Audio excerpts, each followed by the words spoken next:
On 12 News, we examine the emotional landscape of Bevel Oaks after the Harvey destruction 1 year ago.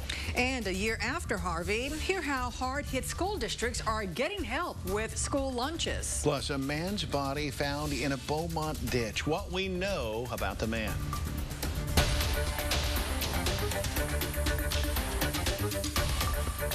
We begin tonight with breaking news in Rose City. Police have now arrested a homicide suspect from New Jersey at the Gateway Travel Plaza on I-10. The Rose City Marshal tells 12 News his officers helped Border Patrol agents and Orange County Sheriff's deputies in the arrest. They also arrested a woman who was with him on an unknown charge. The pair was on the Greyhound bus that had just gotten into Texas from Louisiana. Stay with 12 News as we receive more updates. Also developing tonight, a former martial arts instructor from Woodville in the Tyler County Jail charged with sexual assault of a child.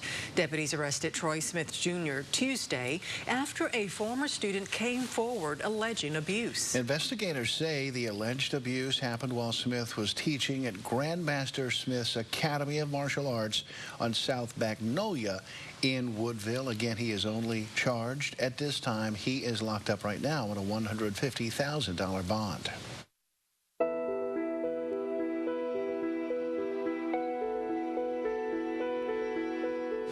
Now to our top story tonight. We continue our coverage on the lingering effects of Harvey 1 year later. Good evening. I'm Erica Harris. I'm Kevin Steele. Welcome to 12 News tonight. The city of Bevel Oaks continues to rebuild. A year after Harvey, many homes are still unlivable after sitting in 12 feet of water. Only half of its population has been able to return, with only a handful living in permanent homes.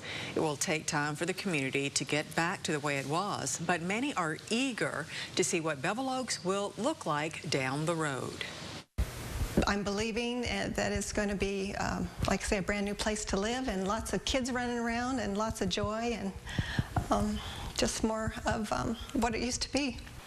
And there is some good news to share. Grant money has been used to build a new playground near City Hall, and Votros Cajun Cuisine received money from the Small Business Administration today to begin rebuilding. And because of Harvey, Vidor ISD giving all students free breakfast and lunch. It's a federal program the school district qualifies for because majority of the student body is in need due to the storm. 12 News reporter William Blanchett has more about the program. William? Well, Kevin, Erica, it's called the Community Eligibility Program, and it's going to be a great relief for families trying to recover from Harvey. Now, the program allows the nation's highest poverty districts and schools to serve all students free breakfast and lunch daily. Now, because of Harvey, the district has decided that this will be helpful for their community. One student will save more than $550 a year. That's saving more than $2,200 over 4 years. I did get a chance to speak with a parent who has 4 children who attends Vidor ISD. She's going to save more than $9,000. This is going to be fantastic because there's not very many students or families that have not been affected by Harvey. And so for them to have one less thing to worry about is going to be fantastic for them. Now, tonight at 6, we'll find out how many other districts are participating in this program as well.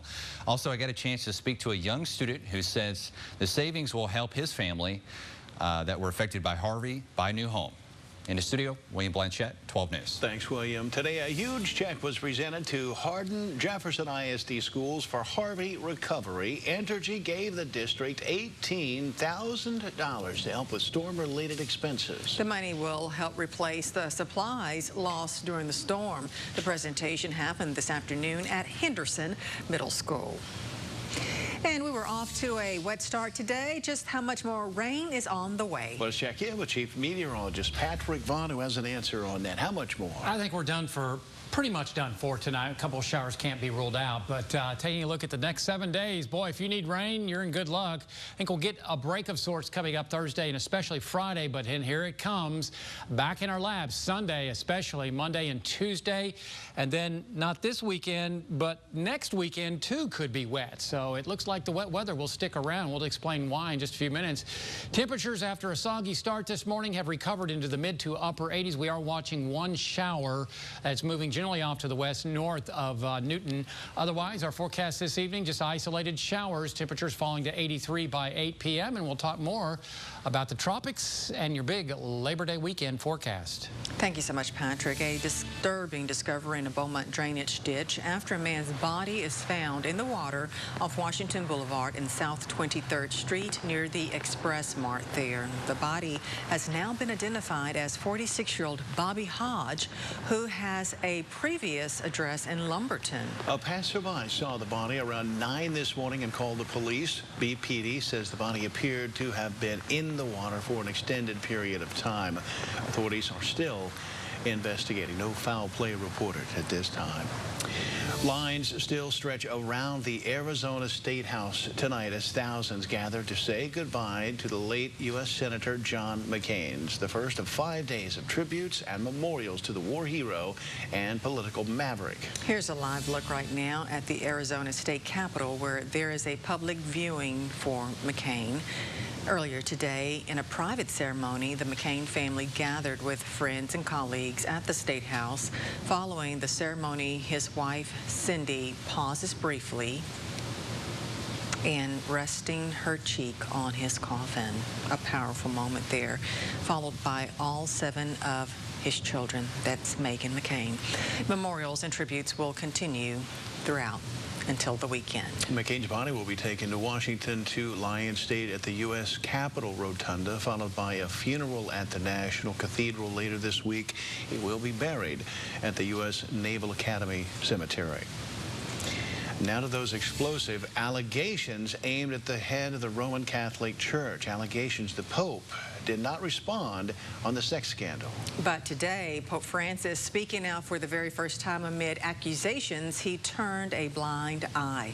ABC's Emily Rao has more. On Wednesday, Pope Francis, speaking to an audience at the Vatican, Questa mia visita in Irlanda did not respond to Archbishop Carlo Vigano's explosive accusations that he was aware of sexual assault allegations in the church or Vigano's call for him to resign. But the Holy Father did talk at length about his trip to Ireland and his effort to address the ongoing sexual abuse scandal engulfing the Catholic Church. riconciliazione. According to an Italian news agency, close associates of the Pope say he is, quote, not thinking about resignation, despite Vigano urging him to do just that, saying in a letter Pope Francis ignored sexual abuse violations against powerful American Cardinal Theodore McCarrick. Nobody can remove him from his place as Pope. That's the church law. Opposing factions of the church now trying to prove or disprove the accusations. Supporters of Pope Francis pointing out Archbishop Vigano was removed from his post as papal ambassador by Pope Francis. Photos and video also surfacing in the Catholic news service showing Vigano sitting next to and even praising then Cardinal McCarrick after he says he informed the Pope about the pedophile accusations against him. McCarrick denies the allegations, but the Pope's critics taking the allegations as confirmation of the Pope's inability to lead the church through another scandal. Many of the people who are critical of Pope Francis naturally are inclined to believe the accusations. And under canon law, there's no option to vote out the Pope or impeach him. But coming up, New Year's resolutions, why not school year resolutions? The most popular ones next.